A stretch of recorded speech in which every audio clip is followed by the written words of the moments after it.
Look at that view. Look at all that water.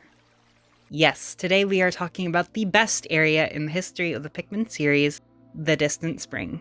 There are a lot of really cool areas in the Pikmin series, but my personal favorite is this flooded enigma. This area is by far one of the strangest areas in Pikmin 1, and probably the rest of the franchise as well, excluding the caves in Pikmin 2 and 4, but even then they resemble something. But the Distant Spring is unique in that its only resemblance it has to anything is the soil, concrete, and water.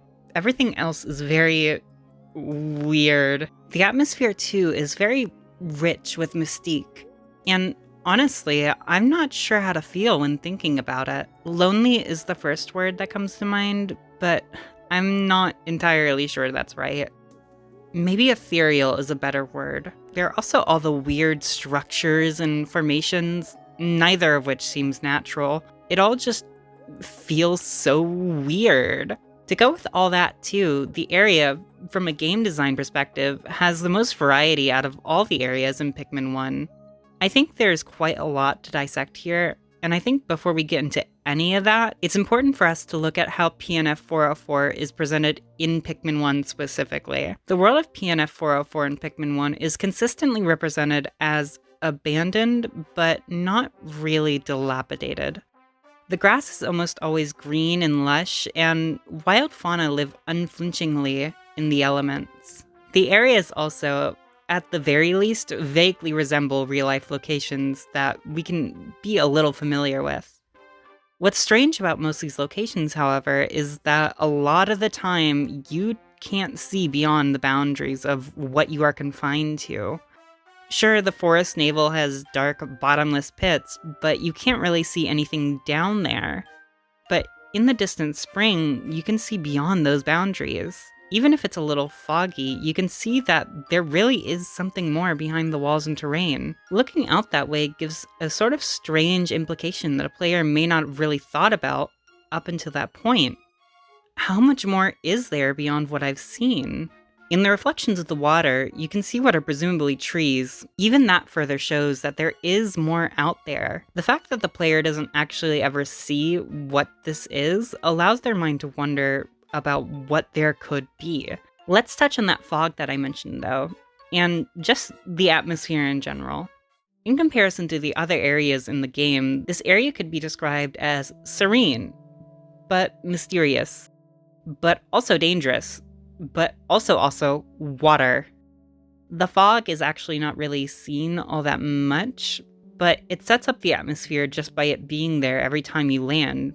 It's basically the first thing that you see. This is the only area that has fog, too.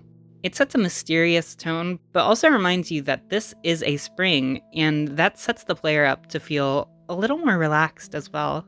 To further set in the complex tone that this area sets is the music. It's composed of soft, droning synths, light bells, and is held with heavy reverb. All the chords and notes tend to be drawn out too, crafting a sort of stasis within the progression. The track alludes more to the idea of serenity than it does anything else, but it retains a certain aura of eeriness as well. Again, it's very ethereal, and what's especially interesting to me is this bit right here. That's a vocal sample, and as far as I'm aware, no other piece in the game has that. Maybe not even the whole series. It almost makes the area feel like sacred ground in a weird way. But what is it about the terrain of this area that exactly makes it so weird? Well, look at the structure. It's a bit strange, isn't it? If you look at it from a video gamey lens, it's just a little puzzle. Guide the Pikmin through the path, and boom, you got a new ship part. As to not, well, let's say lose your breath. But looking at it in the context of the game world, it begs the question, who actually made it? It couldn't really be a human, I don't think. It's way too small, and even if it was, why? We can also ask the same for this one as well, and this one too. You could make the argument that it was at one point a larger structure, but nothing about it really looks broken down.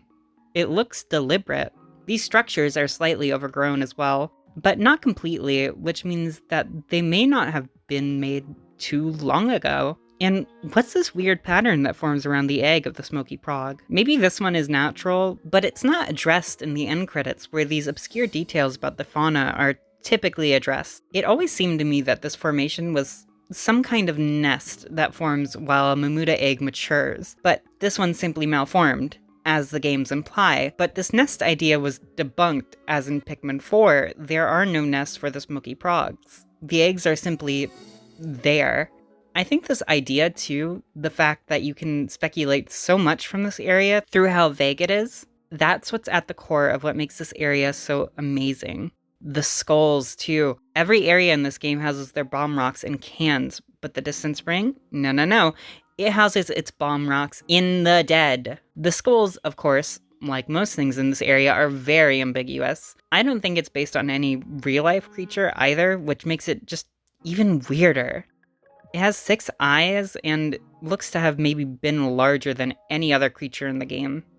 And that can lead one to wonder, what brought this to its end? And there is, of course, all the wild creatures, your spotty bullbears and puffy blowhogs and swooping snitch bugs, but I mean, come on. Come on. Of course we're going to focus on Mr. Now I am become death, the destroyer. A very odd choice to put the malformed Mamuta in a place where Mamutas don't spawn. Really though, what a terrifying creature. It helps compound the complex atmosphere of the area, the way it just drags itself along the ground just to kill your Pikmin, for absolutely no reason, might I add. There is a sense of awareness attained after encountering it, however, where the player needs to ask themselves what other random threats might just show up while they're in the distant spring. As unsettling as the area might feel at times, though, it can also look very picturesque at the same time. Just all the cool colors and the water, it's all very pleasing on the eyes. I know a lot of people say the game hasn't held up well visually, but I can't help but think that the game still looks great.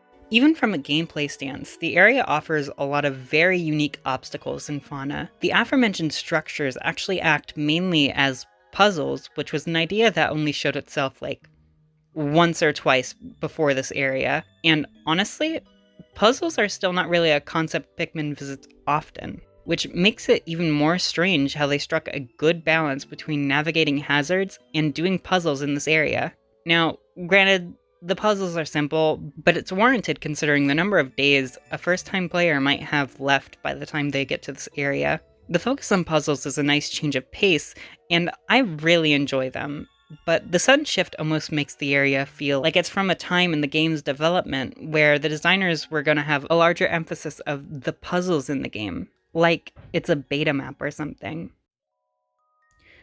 But yeah, that's basically all I have to say about The Distant Spring.